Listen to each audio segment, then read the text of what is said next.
Okay student, तो आज हम पढ़ने वाले हिंदी फर्स्ट। पिछले क्लासेस में हम लोगों ने हिंदी सेकेंड पढ़ा था, व्याकरण की बात की थी, भाषा किसे कहते हैं आपको याद होगा। तो आज हम पढ़ेंगे हिंदी फर्स्ट, जिसमें पहला हमारा चैप्टर जो है वो कविता है, जिसका नाम है मन के भोले भाले बादल। ठीक है ना, बादल के बारे में बात कर रहा है, जो ऊपर आसमान होते हैं बादल। ठीक है, clouds very simple at heart. ठीक है ना, मन के भोले भाले बादल, उसकी इंग्लिश होती है cloud very simple at heart. ठीक है, क्या कहना चाहता है देखते हैं। जब्बर जब्बर वाले वाले गुब्बारों से गालो वाले, लगे दौड़ने आसमान में झूम झूम कर काले बादल। आप देखते हो कि जब बारिश आने वाली होती है तो बादल क्या होते हैं, बिल्कुल काले काले आसमान में छा जाते हैं। तो कभी आपने देखा होगा कि छोटे छोटे टुकड़े होते हैं, जिसको गुब्बारों से यहाँ पे जिक्र किया गया कि गुब्बारे जैसे और छोटे छोटे।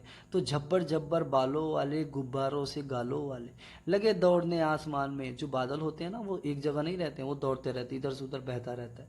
तो कह रहा है लगे दौड़ने आसमान में झूम झूम कर काले बादल, कुछ जोकर से तोंद फुलाए, कुछ हाथी से सूंड उठाए, कुछ ऊँटों से कुबड़ वाले, कुछ परियों से पंख लगाए।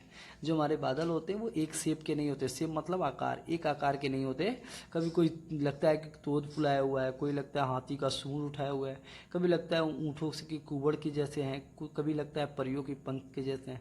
तो कभी वही कह रहे हैं, कुछ जोकर से तोंद फुलाए, कुछ हाथी से सूंड उठाए, कुछ ऊँटों से कुबड़ वाले, कुछ परियों से पंख लगाए। आपस में टकराते रह रहे शेरों से मतवाले बादल, कुछ तो लगते हैं तूफानी। तूफानी मतलब बहुत तेज रेंगते हैं हवा में, कभी कभी आपने देखा होगा बहुत तेज। ठीक है ना, कुछ तो लगते हैं तूफानी, कुछ रह रह कर करते शैतानी, कुछ अपने थैलों से चुपके झरझर झरझर बरसाते पानी।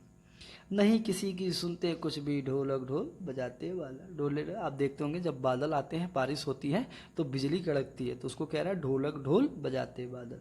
ठीक है, तो ये बादल की खासियत है, जिसको एक कवि ने कविता के जरिए हमको समझाने की कोशिश की है। तो आप इसको ज़रूर याद कर लेंगे, क्योंकि एग्जाम में ये ज़रूर पूछेगा। अगर हम आपसे कहें कि एक कविता लिखिए, तो आप इस कविता को याद करके और लिखेंगे, और पूरा कविता लिखेंगे। ओके, तो चलो मिलते हैं अगले वीडियो में, तब तक के लिए गुड बाय।